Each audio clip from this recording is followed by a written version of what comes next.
We are here under the auspices of an important, vitally important institution, the Holocaust Resource Foundation or Center, which means to give meaning to all the other areas of education that have been existent here and topics offered to so many students from so many places.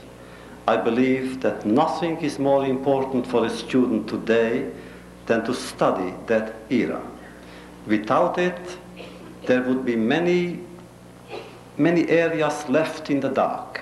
Without it, whatever we would study would leave us in a way insensitive to one another's pain, to one another's joy, to one another's life. If you enter that era, if you enter that area, all of a sudden something must happen to you. You realize the depth of darkness as well as the challenge of warmth and compassion that could exist in an inhumane society.